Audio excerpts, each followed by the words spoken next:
surrender your will to God's will, is it a conditional surrender or an unconditional surrender? That's today live on The View from a Pew. Let's get it started. Ha! Let's get it started in here. Let's get it started. Ha! Let's get it started in here. Yeah. Let's get it started in here.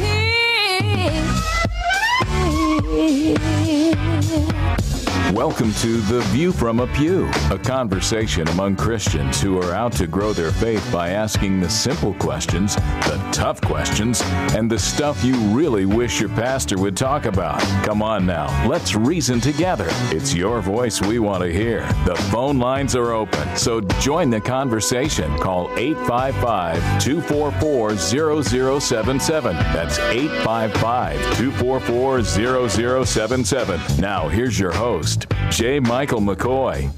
All right. Good afternoon. It is the 26th day of October in the Lord's year 2012. I'm J. Michael McCoy, and this is the Friday edition of The View from a Pew. And we say Fridays are 10% more fun. We actually stole that from Steve Dace. But we say that because Maddie's in the house. And when Maddie's here, it's always more fun. But today we're going to have a kind of a serious conversation. You're going to have to kind of settle in, mate. All right, I'm ready. Can you do that? Can I just have another M&M? Army Brad is here along with Bob Montserrat, the Cat in the Hat. And Father Tattoo is not here today. We have the lovely Mattie. No, you're Mattie. She's T. Maddie. Maddie. Maddie. D. And so, as you know, I made a public declaration 3 weeks ago that I had had a uncomfortable conversation with my cardiologist who said I'm going to pop if I don't lose some weight and get my blood pressure down and, act like an adult. And so I am on a regimen of exercise every day with Army Brad and Lamar and Jennifer Cothe. And my wife has me on a diet program. Not diet. It's not really a diet. I'm changing the way I'm eating. That's what I'm doing because I can't stop this. I have to continue this or I will go back to being pre-popped stage. So what does Maddie do?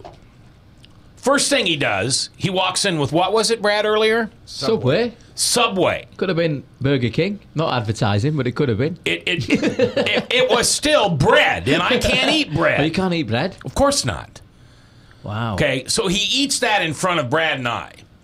And that's okay. We were okay with that. Then he excused himself to go to the potty. And somewhere between here and the potty, he found a bag of M&Ms and came back and shared them out. Laid them out on a napkin in front of me and said, "Would you like some?" That's like the lion on the other side of the counter and you throw some fresh meat and say, "Would you like some?" It depends on what lion you're talking about. I'm the lion and I can't have M&Ms. You're a lion with discipline. Disciplined lion. I didn't have any though, did I? No, you didn't, mate. Fair play. Not yet. Not finished them yet. Not yet. They're going to be here for the whole show. Oh, thank you. We'll come back from break and I'll have chocolate on my teeth.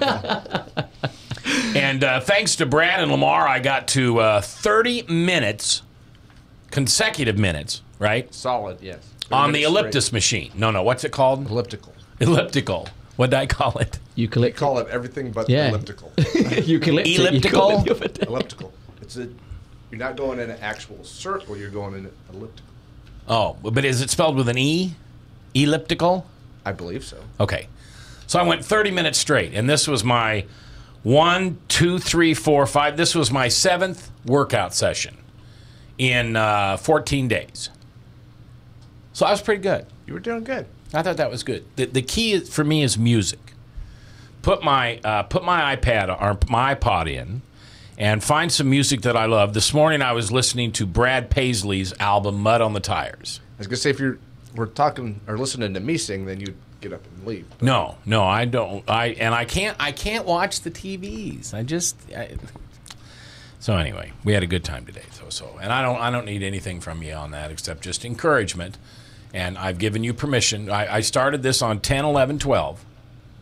And on 11, 12, 13, so that's 13 months, I'm going to lose the weight I need to lose and get my blood pressure where I need to get it. And if I don't, I'm going to change the show to The View from a Pew, hosted by Fatty Mac. You know what I like, Mac, is you didn't say you're going to try. You said you were going to do. I'm going to do. I have to. If I don't, I'm going to That's good. die. I mean, if I don't, I'm going to, what do you think she means when she says pop? Well, you're going to die anyway. It's just a matter of when. We all are going to die. Well, then maybe I'll just go now. Give me those M&Ms. You're making me feel bad now. Good, it worked. All right, here's the conversation today. For those of you that are new listeners to this program, every other show that you hear on this radio station is hosted by a preacher, a teacher, a theologian. Thank you. Obviously, that's not me. I am you. I am in the pew, and I am asking the questions of the preachers and the teachers and the theologians. And so this is a spirited conversation about faith and values and our walk in Christianity. We also mix in politics and social issues from time to time, but we don't need to talk about any politics today, do we? It's Friday. Yeah, let's have fun. All right, so let's have fun. Everybody knows that to have a relationship with your Father God, you have to surrender your will. Is that? I don't think that is accurate, but I It's think the you everybody- do. I don't think everybody knows. Okay. I think people are on different paths and haven't reached that. I think the majority of people probably haven't reached that point. I could be wrong. All right, so then the correct You're not wrong. The correct statement would be then that there are some Christians who feel that in order to have a relationship with God, a close personal relationship with God, / Jesus, / the Holy Spirit, you must surrender your will to God's will. That's a fair statement. There are some people who think that. Absolutely. And I would think the four of us here in this room would agree to that statement. Right. I do. I do. Yeah? Yeah? Mm-hmm. Maddie, do you want to be in on this conversation, or you're okay? All right. She's on the Facebook with her new boyfriend. All right. So the question is then, do we do this unconditionally or conditionally? And this is a conversation my wife and I have a lot about, and it's a conversation, not an argument. The conversation of unconditional love and conditional love. Because when you're all goofy and bubble-headed and first in love, it's unconditional love with your new soulmate. And then you've been married as long as we've been married, and you get to find out there's a few conditions that pop up along the way. I would almost think it's the other way around, because you're caught up in your pheromones or whatever, and you think it's unconditional, but it's conditional because you're still high on love. It's not the hard love of being married for a long time where you have to work at it every day. And, right. And you live with their issues that you weren't probably even noticing when you were in that happy like that first love. Well, when I get the opportunity to talk to young people who are considering marriage, I always tell them, and I tell them both this, but I always aim it at the young lady. Do not do or say things before you're married that you're not willing to do or say the rest of your marriage. And I think that's a very valuable tool, because we, in love and things like that, we do things that there's no way we're going to do this when we're 50 years old. We're not going to do this when we have kids. We're not going to say this but now it's okay. So, yeah, there's a difference in unconditional and conditional love. But how about when we surrender our will to God's will? Do we make it unconditional surrender or conditional? What's the difference? First, Maddie, what's the difference between unconditional and conditional? What are you looking at Bob for? I'm looking for inspiration. I see. I think if you're going to surrender to God, I think I don't think it can be conditional, else it's not surrender, is it? Is it? I think Because you don't surrendering. It means surrendering to. You've got to give yourself up. Well, in war, It's giving up self. in war, when one party surrenders to the other, there are conditional surrenders. All right, we'll surrender to you, but we want the borders to go back where they are, and we want you to rebuild our city, and we want you to blank, blank, blank. Okay, But we'll do that. I'm thinking of the time that I probably one time when I surrendered everything to God, and it wasn't. I don't think if you do it, I don't think it was with conditions. So do you live unconditionally surrendered to God today? No, because of sin. But Okay. one time I did that. I prayed when my daughter was born, and I prayed that I didn't think I could handle it, but I need you. Basically, I need to turn it over to you. It wasn't turn it over to you and make sure she's this, and this. Right. It's turn it over, and I think so. I can see, but I don't think we're supposed to surrender unconditionally, aren't we? That's what we're supposed to do. Well, I think it goes back to the path that before we surrender unconditionally, most of us surrender conditionally. And then it takes something, a realization of what we're supposed to do to actually reach that. I think most people think they surrendered unconditionally, but as long as you can, Lord, help me, raise my daughter or show me the way, that doesn't matter. I surrender to you, Lord, and hopefully that will be there. But if not, your will reigns over. So, Yeah, I mean, if you're going to talk unconditional surrendering, that means you give all. You totally depend on the Lord. That's what your life is about. You ask Him on every decision. Okay, what should I do about this, Lord, when I get up? And I'm not talking about should I brush my teeth today or no, it has to do with living your life. I want to love people. Help me to do that. Every day. Help me to show your love, being revealed through me. And how do you love people, unconditionally? It's something you can't do. He has to put that in you. But if you have conditions, that means you want him to agree with what you'd want. Well, I want to do things this way, so Lord, agree with me. And I'm gonna do this for you, so I want you to bless it. It's my idea, but I want you to bless what I'm doing. And that's not the way it's supposed to be. It's supposed to be, how do you want me to do it, Lord? What steps should I take? What do you want me to do? Not, I'm going to do this for you, and I want you to bless it. all right, I'm going to play devil's advocate with you for a minute. Well, Bob, how do I know how God wants me to do it? Well, that takes, on our part, continually asking. Ask, seek, knock. You ask all the time, and then you wait. You wait on Him to reveal the answer. And it's not going to be in our time, it's going to be in His time. But I got a deadline here. I got to meet this. I got to know whether I'm supposed to do this or not. I think I was rolling. that's the hard part. I know, but and the hard part is us being able to hear and to know what we're supposed to do. I think God is clear in it. It's just us being able to perceive it. And if we're wrong, God has ways of pushing us in the right direction, and the harder we push, the harder we get slapped back into what we're supposed Right. to The do. less you resist, the more you're going to hear. Yeah. Because He's speaking all the time, but we're not listening all the time because we're distracted. I remember somebody years and years ago asked me how I was so sure there was a God. And my first answer is always, well, just look around. I mean, just look around. Look at nature. Look at humans and how we're so different from any other living species on this earth. But then I also share those stories that I know, and most people would agree, where God comes in and swoops, touches my life. And there's just, there's only so many times you can say, what a coincidence. That's just not acceptable. For a believer, there's no... Yeah, Machism 3 is coincidence is God's way of revealing Himself.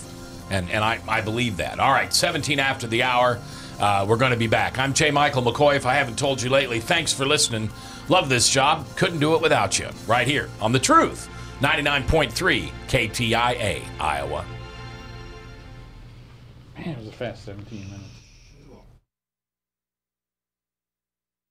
Leach, owner and general manager of Service Legends. I brought along a couple of the home comfort heroes. Hi, I'm Tammy Wells. I am Nick Wondershot. I'm administrative manager I am the senior technician. from Service Legends. It seems like every good thing, when you feel it to the bone that it's good, there's a lot of hard work put behind it. I don't think that you can fake it and have it turn out good. You know, if we seem like, okay, that's just weird, it's just a furnace, why would you believe so deeply in a furnace? It's not just that, you know, we want to show the world that you can have good service. Yeah, I mean, it's got to be, it's your home. You know, it's built into our daily trainings, it's built into our culture, that we're gonna do whatever it takes to have each client say they love us, period. That's why we spend all the hours in the training that we do. And if we guarantee it's going to be a good experience for you, or else it's free, what type of work do you think we're going to do? There is a guarantee. Temperature selection guarantee, fixed rider it's free guarantee, comfort guarantee, best value guarantee. All of these guarantees hold us accountable to ensuring that we exceed your expectations. And if for whatever reason we'd fail and we can't make it right, we guarantee all of those guarantees with a 100% money back guarantee. I mean, if you don't think that your technician can fix it right, are you gonna say that to a client? No. You don't have to worry about having a technician come to your house. We drug test, background check all of our team members. We put safe people in your home. Each and every one of our service techs, 400 hours a year in training. You tell it the minute they walk in the door. They know what they're doing, they've done their homework, and they actually truly care about what you want. Because at the end of the day, you're the person that makes sure I have a job. They're gonna be listening. They're gonna wanna know what your challenges are. Then they're gonna come and give you options, and you get to choose. If I'm there to help and I make it easy and painless, I did my job right that day. Well, when it comes to your comfort, safety, and your family, you know, you don't necessarily go buy the most expensive, but you get the most bang for your buck. Oh, it's worth it, because there's a lot of people that will find a way to get it to work right now and then leave and then come back, charge you again, and the cycle just repeats itself. So when I'm out there looking at the furnace, I want to find why it failed today. How can we change the part today with something that you're not going to have to worry about? Is it worth changing the part today? I mean, you can put a lot of money into a furnace. I can fix parts all day. There's good job security in that for me, but is it the right thing for you? I get a lot of the phone calls of after the technicians are there. They're just in awe. They're like, wow, you guys are great. I mean, I don't even know what to say. You guys are great. Everything you did was perfect. It was great. Keep going though, I like this. Just give us a try. I'm gonna take all the risk. I've got the time to make this right. I've got the support to make it right. Just check us out. And if you don't see the value in what we do, I mean, fixed rider, it's free or 100% money back.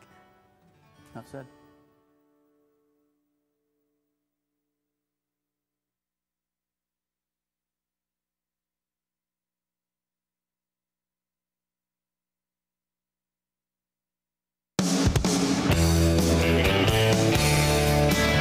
Have you ever been told you're not a good enough Christian? Well, we have too. Join the conversation. Call 855-244-0077. Now here's your host, president of the Not a Good Enough Christian Club, J. Michael McCoy.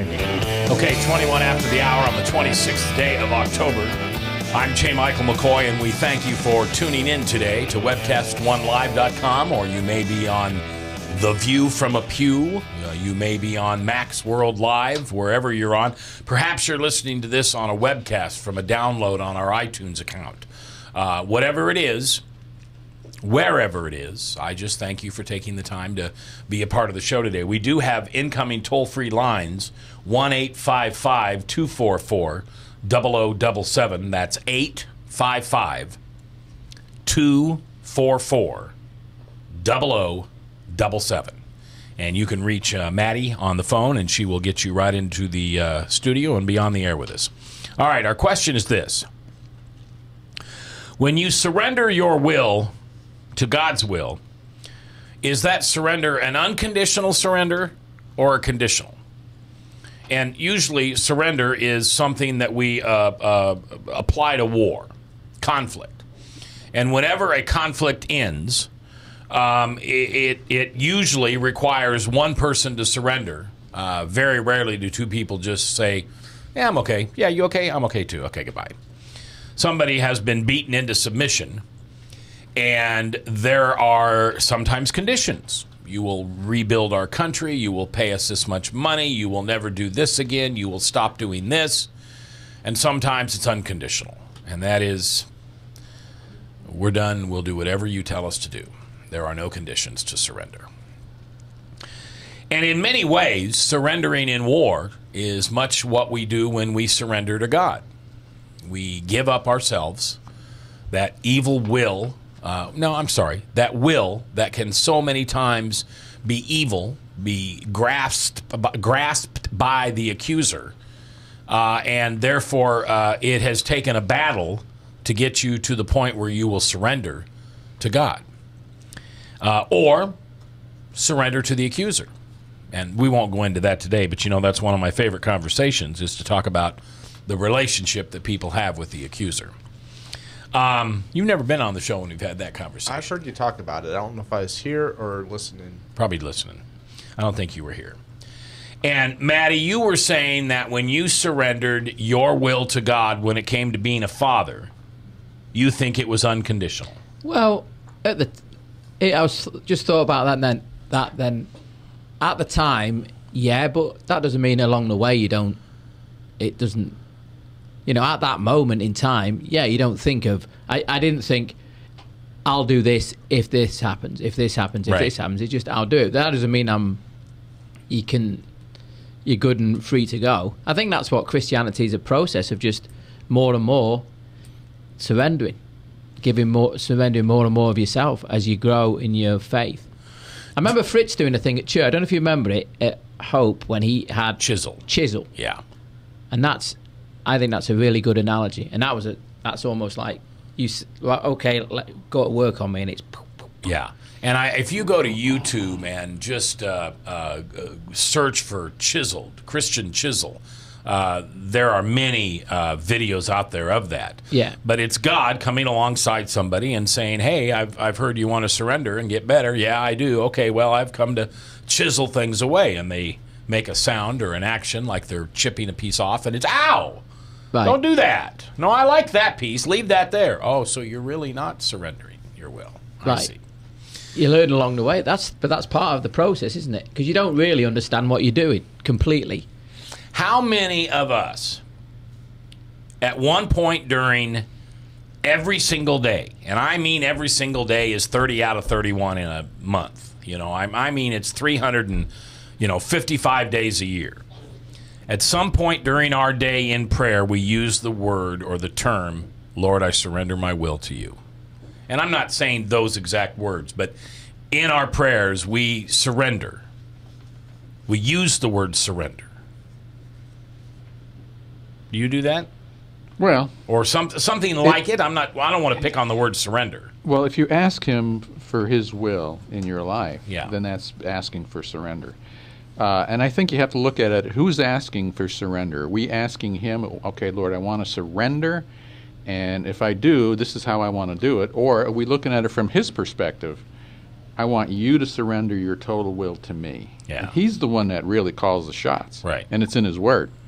And that's what it speaks about, is that he's the one that he doesn't have conditions. I mean, his conditions, yeah, he does. I mean, there's a commandment. Love one another. Right.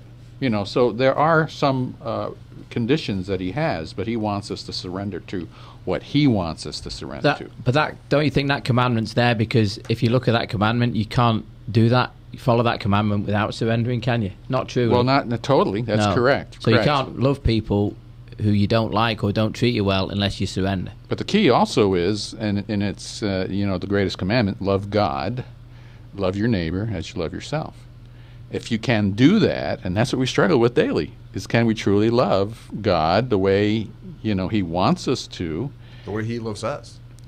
Yeah, and He loves us more than we can even comprehend. All right, I don't want to take a rabbit trail here, but I guess I'm going to. Come here, little foo-foo. Could call it an M&M trail. Say what you just said again.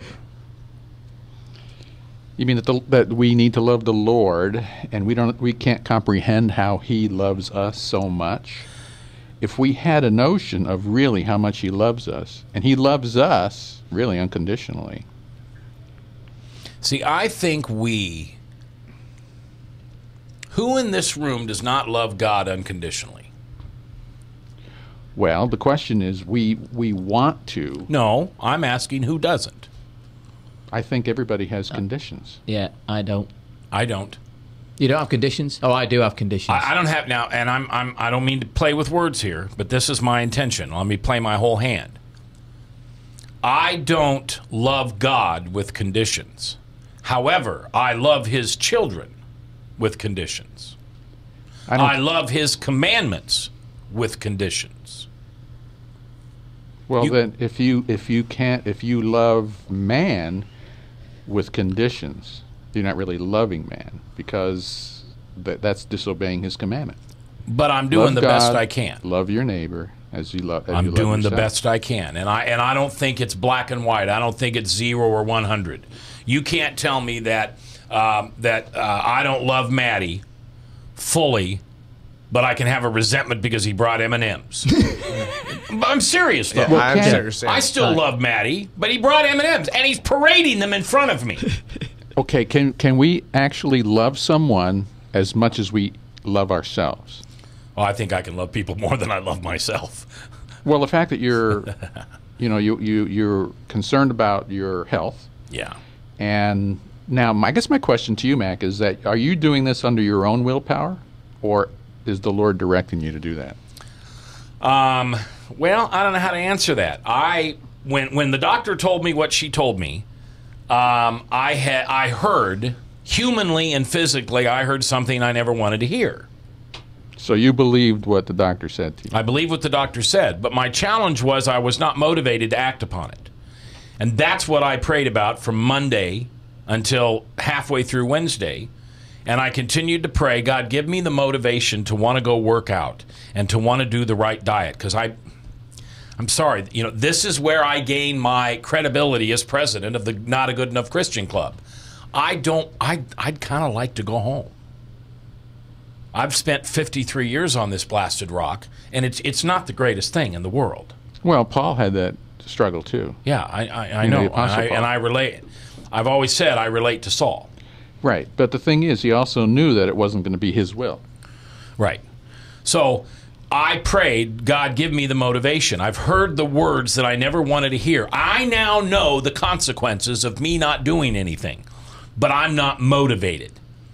And Wednesday afternoon, somebody walked in my life and said, I'm going to take you, and they didn't know the story. They did not know the story. They just said, I'm going to take you and exercise. I've known you for 30-some years, and he looked at me and said, you're fat. I said, well, thank you. Yes, I am. It was Lamar. Oh, Lamar. Have you known him for that long? Yeah. I've known him since 78. And I walked into his office, and we were going to talk about totally something different. And he looked at me, and if you know Lamar, you can see it. Mac, you're fat. It's a pretty good imitation, isn't it? Pretty good, yeah. And then 3 days later?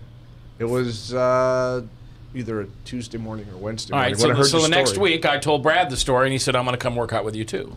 So I got a brother on both sides of me. And I'll be honest with you, this morning I thought about skipping. I don't know, I just didn't sleep that well last night. But that's why I volunteered, because you would have probably stayed in bed or slept. You knew I was sitting there and you weren't going to let me down. Right. You're like, I'm going to go back to sleep, but I know Brad's there. I know Lamar's going to be there. Yep. I got to go. And that is only the main reason. I'm glad that you're having this, because it's forcing me to get up and do it too. So. Well, what if the Lord had put on your heart that He wanted you to be in the Word and prayer instead of going? Would you still go because Brad was there? Or no, because I don't think the Lord would ask me that. I think the accuser would ask me that. And he could put that on his iPod and listen to it while he's going. I think the accuser is the one who would say to me, abandon the relationship, abandon the friendship, forget the promise you made to Brad and Lamar. I want you to stay here and be in my Word, because my father would say, be in my Word when you're done exercising, but you need to fulfill this thing that you're doing. So you're saying that it's His will that you should lose weight, and it's not your will or Brad's will that you should, or your friend's will that they're putting on you. Well, this goes back to that question of, do I control how long my life is? No. God does. Correct. He knows the day you're born and the day you end. But that's part of what He asks you to do, to look after yourself. Right, and I'm not looking after myself right now. And so I asked Him for the motivation, and He brought me 2 brothers to walk beside me to do what I really do not like to. I'm not an exercise guy. I am a sedentary, individual. I'm not lazy between the ears, but I'm lazy between the toes. Okay, so you lose 52 pounds, by next year, and you're November at 12th, 13th. Your peak health, and the Lord says, you know what, Mac, I'm going to take you home now. Great. So all of that effort that you put in, he may say, and if you didn't put in that effort, he may say, I'm going to take you next year too. Yeah, but there's other consequences of him putting that effort in. Well, but I also think... Good consequences, isn't there? I also think that and this goes back to the conversation we were having. A non-believer says, how do you know God exists? I would tell them about that conversation I had with Lamar and then Brad coming along. That's a God thing. The doctor doesn't tell me for the first time in my life, if you don't do something, you're going to die. And I'm praying that give me the motivation. And 48 hours later, he puts a man in front of me that I respect greatly, Lamar. And Lamar says, I'm going to work out with you. I mean, I don't know how you don't say that's a God thing. Okay, so then you did ask the Lord to reveal what you should do. And then he sent you that I asked God to give me, I didn't use those words. I asked God to give me the motivation to want to get up and exercise in the morning. Because I had no motivation to do that. I like my routine. I got a great routine. Okay, so I got a great life. So you didn't ask him if you should even do that or lose weight. You're just directing him to do what you want him to do, and to ask him to give you the motivation to do it. Correct. What if he didn't want you to do that? Then he wouldn't have given me Lamar. He wouldn't have given me Brad. So how would you go? I mean, he wouldn't have. So how would you go about doing? So when you say, so if it was you, Bob, when you say that because you recognise God's voice when He talks to you, don't you? Sometimes. Sometimes you don't. Sometimes other times you're not sure. Right. All right. That's a good question. Let's take a break, and when we come back, you ask Robert that question. Yep. All right. Maddie Smith, Army Brad, Bob Montserrat, the Cat in the Hat, and our lovely young lady, Miss Maddie. We're live here on a Friday afternoon on The View from a Pew on 99.3 KTIA Iowa, powered by webcast1live.com. I would come.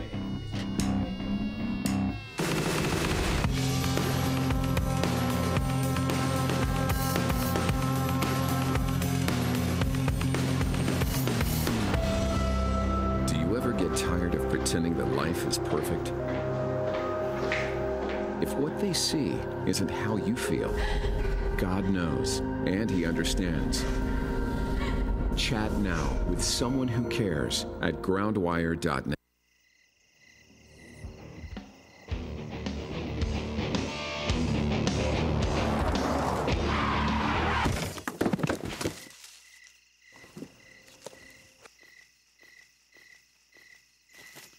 It's like they want to get hit. Need a body shop? Minor Wreck Express saves you time and money. Get away from us, you mean old credit card. We don't have any more money. We're in trouble now. Save us! Help! Somebody save us! Somebody help! Help! Save us!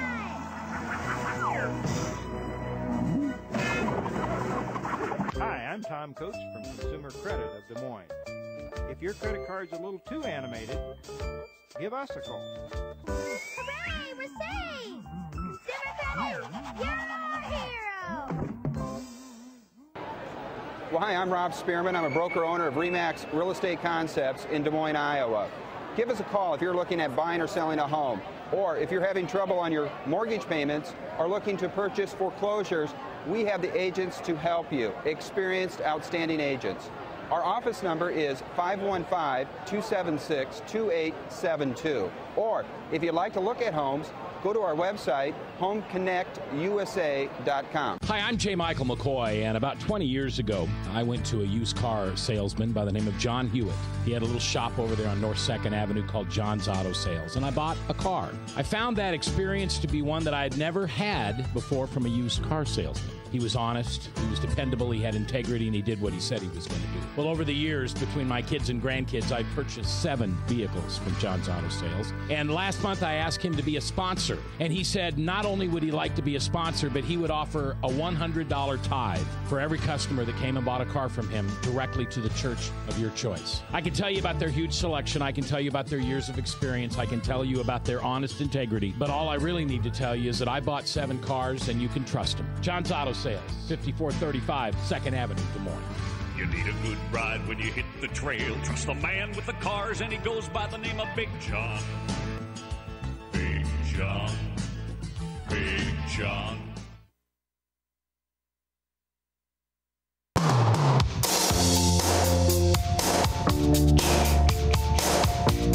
If you sit in the back pew or the front pew, it's your voice we want to hear. The phone lines are open, so call 855-244-0077. Now, here's J. Michael McCoy. All right, good afternoon, 3:38:22 before the top. Salem Radio Network News at the top, and then 3 minutes after, True Blue, hosted by Pastor Michael Mudloff. Army Brad in the studio today, along with Bob Montserrat, the Cat in the Hat, and the lovely Maddie Smith, the bloke from down under. Down under, up over. Oh, over the pond. That's right. Do you have any M&Ms left? No. Yeah. Oh, yeah. Hang on. Yeah, I'm doing good. Okay. I'm saving a few. For As you can see, this will show you where go back on them, Maddie. Okay, so my hand's here, so I'm sitting right here, and you see where he puts those M&Ms? And every once in a while, go ahead and do it now. Just show he'll put a couple on the napkin there, the Subway napkin that he ate a foot long in front of me. No, not a foot long, 6 inch. Well, if you take the bread off and put it back to back, it's foot long. So this is how my friends treat me when I'm trying to lose weight. And by the way, I think you've noticed at home. This isn't a promotion. This isn't about me doing this diet, or we're not talking about the gym I'm working out of. This is genuine. This isn't some radio promotion. This is sick and tired of being sick and tired and looking in the mirror and seeing something I didn't want to see, and then my doctor telling me you're going to pop. You said you'd be able to catch me after you've done this workout. I don't know if I'll be able to catch Brad, but you need that stuff what Lance Armstrong were taking to catch me. Blood doping. Allegedly. Get the allegedly in I don't think it's allegedly anymore. Not anymore. Now they're taking away his money, too. So his money? Yeah. How can they take away his money? That's the last thing I read. Well, I think advertisement, that they had promised contracts.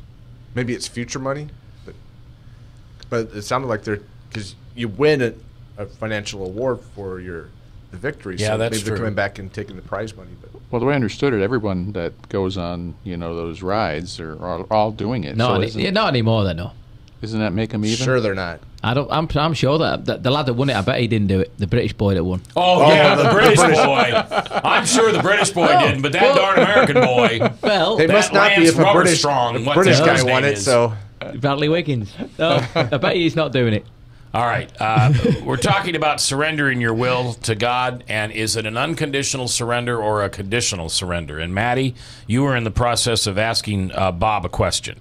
Yeah, because we were talking about hearing God's voice. How do you know?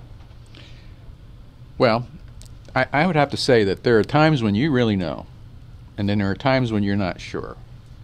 And I've had instances where I definitely heard, not audible, but it's an impression of the Lord directing me to do something. It's the Holy Spirit. And you just know it. Yeah. And then there are times when you have difficulty making decisions as to, in a certain situation, what you should do about it. And I take it as, well, you just rest and wait. And wait for me. It's my timing. We live in a microwave age. We want everything now. We can't wait. And a lot of it is waiting on the Lord means you wait for Him. Yeah. He's the one that will work things out. Matter of fact, everything's worked out for you, Mac, for everybody in this room. Everything is worked out. The plan is there. It's just a matter of, do we trust that He knows what He's doing in our life? Well, and for me, when I have learned to do that, not all the time, but in the instances that I've learned to do that, it's so serene. It's so pleasant. It's so peaceful to know that I'm just along for the ride, and there's no reason to worry. My wife will get all upset about something, and she'll want to worry, and I'll say, honey, right here's the end. Who's in control of what happened? Well, God is. Right. Well, then why are you going to spend the time from here to here worrying? Right. If you can be in that state, the Bible talks about be anxious for nothing. In everything give thanks. That means in everything, meaning bad things that may come your way or good things, because this is how we are perfected. we learn by what he sends our way. And so, yeah, we're not supposed to be anxious. And if you can be in a point of resting and understanding that it's all worked out, he just wants to show me something so I can, so I can learn how to deal with what he's put in my path. Yeah. Then you would be relaxed. Yeah. You would be like, okay, it's going to work out. And so if I'm worried about, the house payment or the next job I'm going to get, or you can just put anything in there, who I'm going to marry, whatever that case is, you say, Lord, I trust you. I'm depending on you. And that's part of surrendering, and that's part of unconditional surrender is basically saying, it's not my will, it's not my thoughts, it's not what I think. I want to do what you want. And so for me to presume that the Lord wants me to teach a Sunday school class or do that, that's me saying, I'm going to do this for you, Lord, and I want you to bless it. What it should be is, Lord, what do you want me to do? But don't you still have to, because I'm looking for, that position that the Lord wants me to go on to in that next step in my life, but you still have to do the applications. You have to get online and apply for the... Okay, we've got a phone call. Maddie, I can't seem to bring up the software, so can you just put that caller on the air for me? Okay, hi, you're live on The View from a Pew. Who's this? Hi, Mac. It's Kimberly. Hi, Kimberly. How are you? I'm good. How are you, Mac? Good. Nice to hear from you. Oh, I just sent you an email this morning that says, do what your doctor says and don't pop. I haven't got that yet. Thank you. I appreciate that. You're welcome. You're welcome. You're talking, there's a couple of things that I wanted to comment on. One is that talking about, the commitment to God and his commitment to us. And I think, for me, I keep forgetting sometimes that the Lord helps those that help themselves. And from what I hear you saying, Mac, it's a combination of not just, and you kind of went around and around and around beating this question, but you have to physically commit, and he has to physically be there with you. But I don't see whether there's just one commitment or your commitment or his commitment. I think once we, like you said, somebody came into your life, and of course that was God, but you also have to physically get out of bed and physically go and watch your diet. So I think the commitment lays on both of us, and I think there are conditional rules. I don't think they're, loving one another and loving your neighbor. Would I let somebody in and love them that just shot somebody down the street? No, I think there are conditions to letting people come into our lives. All right.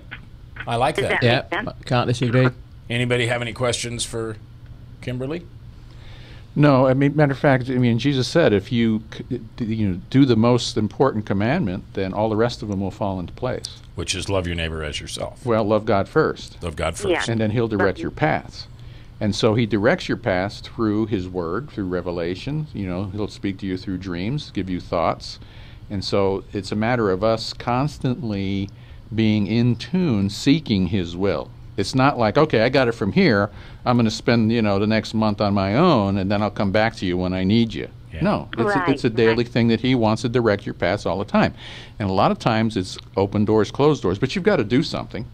Yeah, you just don't sit around. You've got to sow the seed. You go, and if you find it, like Brad, if you apply for whatever, a job or something, that door closes if that's not his will. So I'm not saying you just sit there and wait for somebody to knock on your door. I was reading that's one of my verses this morning. I was reading, you got to seek. You got to seek after the Lord.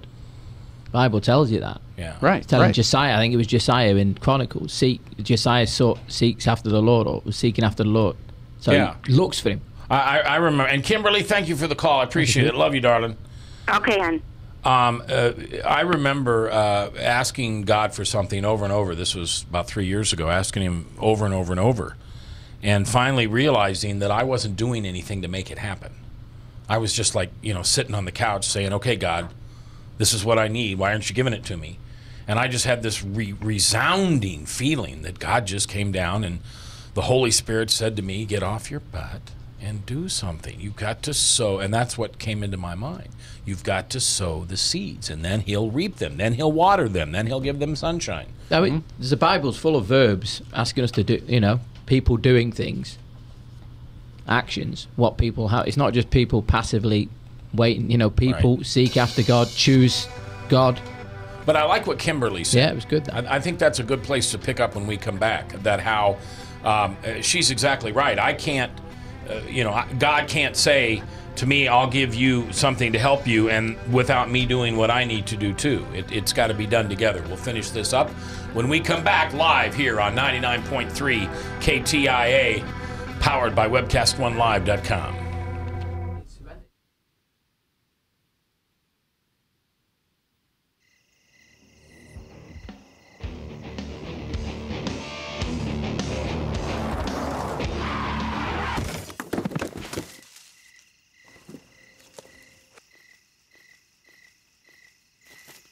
It's like they want to get hit. Need a body shop? Minor Wreck Express saves you time and money. Whether you're 10, 25, 50, 80 years old and beyond, everyone needs to live within their means. I'm Tom Coates with Consumer Credit of America. For almost a quarter of a century, we've helped people of all ages learn to manage their personal finances to benefit them far into the future. When problems arise, we've got the experience you need to make those debt problems go away. Got financial problems? Call Consumer Credit of America. Well, hi, I'm Rob Spearman. I'm a broker owner of RE/MAX Real Estate Concepts in Des Moines, Iowa. Give us a call if you're looking at buying or selling a home, or if you're having trouble on your mortgage payments or looking to purchase foreclosures. We have the agents to help you, experienced, outstanding agents. Our office number is 515-276-2872. Or if you'd like to look at homes, go to our website, homeconnectusa.com. Know exactly what you want to buy for Christmas? Good, because there's still plenty of time to come rediscover Merle Hay Mall, the only mall that has it all. Only Merle Hay Mall has Yonkers, Sears, Kohl's, and Target, all in one location. And in between, over 90 other wonderful stores and restaurants. From the best department stores to unique specialty boutiques. With that great of a selection of stores, you're bound to find exactly what you want. And while you're here, register to win a $100 gift card at customer service to help with your after-Christmas shopping. Come rediscover Merle Hay Mall, the only mall.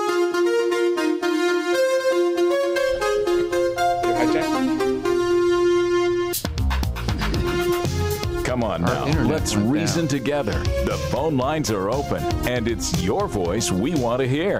So call 855-244-0077. Now, here's J. Michael McCoy. All right, thank you very much. Maddie, is the live stream still up? Bob's showing that it went down. Let's check on that. If you're monitoring on live stream, we'll be back with you here in just a second. 10 before the top of the hour, Maddie Smith, Bob Montserrat, the Cat in the Hat, and Army Brad in the studio today. Maddie, the beautiful Maddie, girl Maddie, is producing today because Father Tattoo, I don't know, he had to get tattoos filled in or something. Who knows? He's probably had another one. He's just going to be one big tattoo, isn't he? Yeah, he is. Kimberly called in a minute ago, and I think she makes a powerful point, and that is that we have to go along with what God's will is for our lives. We can't just say, okay, God, I'll surrender my will. Now do everything that you need to do. We've got to come along and do some of that too. Yeah, and I think it comes down to the reality is we want to do things our way and for him to bless it. And that's not what he wants. He wants his will. Absolutely. Mm-hmm. And yet it's so easy for us to say, okay, I'm going to do this for you, Lord. I'm going to do that for you, Lord. I'm going to do this. And he's saying, wait a minute. This is what I want you to do. And I think sometimes when we're lucky enough to be on the path, we start thinking that it's us and not him, and wanting to start to take control and drive the truck, and that gets us in as much trouble as not even being on the right path to begin with. Okay, we got one more caller. Maddie, I need you to bring that up for me, please. You're live on The View from a Pew. Good afternoon. Who's this? Marla, and basically I think it was Chris that basically says what I was going to say, although I agree with all of you, but to me, it's not a case of surrendering. In fact, I don't, and I could be wrong, but I don't think the Bible even uses the word surrender. We render to God, but that's not the point. The thing is, I think it's more aligning ourselves and getting in align with the Word of God. And when we spend time in the Word, maybe an hour or 2 hours in the Word and getting directions from God, and we align our will with His, and then He can work His will through us. But to me, when you use the word surrender, it's kind of like the old nature, always fighting God, always fighting God, always fighting God. And I think that can be superseded if we put our will, if we spend time in the Word and getting full of His strength and His desires for us. And He says He'll give us the desires of our heart. Well, that's because our desires will become His desires. Right. That's powerful, Marla. That's right, and that's being in tune with Him. Yeah. And aligned with Him and being I like one that word, with Him. aligned. Yeah. It's a more surrender. Yeah. But I like that word. It's a good word. Well, I like also that we have to do, and I admire you for the weight control, because that is a hard thing to do if you have a weight problem. And yes, you have to do your part, and God expects you to get out there and to do your part on anything like exercise or eating right. He expects us to do all we can, and then what we can't do, then he does for us. But He expects us to do, what we know is the right thing to do. Yeah, but you're exactly right, Marla. I really like what you said. I'm going to remember that. We align our will to God's will by reading His Word. Well, I didn't think of it. I got it from God. He told me that, so Okay. I thought I'd pass it along. All right, Marla. Thanks. All right. God bless you. Thanks for listening. I appreciate Bye. that. Bye. I really like that. Now, and surrender is a recovery word, but it's also a Christian word. But that's interesting that she said that word does not show up in the Bible. I mean, I'm not challenging her. I just didn't know that. But if we align our will to God's will, well, how do we know what God's will is? We read His book, we read His words, and He presents them to us clearly. Well, He reveals things to us through His Word. So how come there's so many nutcases out there that don't get out of the Word what I get out of it? And obviously, I just slam myself because we all read Scripture and get something different from it. The thing is, if the Word is alive, which I believe it is, then you can read a scripture 10 times and get 10 different things. It's like looking at a diamond and turning it in different ways. And on top of that, the devil can read the Bible as well as anybody else. Sure. It can twist the truth in such a way that you're pushing you in the wrong direction. People use the Bible for... I mean, yeah, that's true. In the Nazi Germany, they used the Bible to justify some theologians use the Bible to justify the Holocaust. And KKK would use the Bible because the Jews put Jesus to death, and John's Gospel talks about the Jews as he doesn't decipher the different sects of the Jewish nation. He just calls them the Jews. Yeah. And people theologians used to do that in the 30s. Well, I think that's why we have different denominations too, because it's the same word, but people interpret it differently. And so man will read it and read it like a book and say, okay, this is what it's saying. But the question I have is that what's being revealed to them? Is the Holy Spirit really revealing the truth through what they're reading, or are they just reading it and saying, okay, intellectually, this is how I understand it, and this is what I'm going to stick to? See, sometimes, and I know I'm not supposed to do this, but I'm just going to admit it. Sometimes I worry that today's society, Satan has taken over the Tower of Babel, and the different interpretations we get are of the accuser.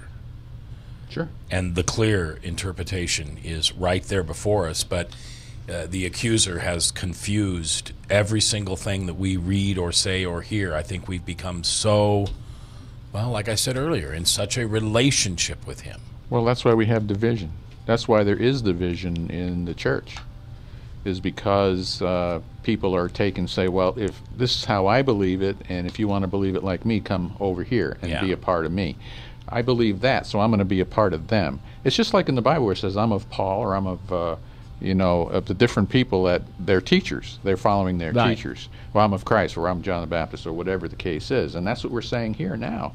And the Bible clearly says, no, we want you to be one. Be one. And we have a problem with that.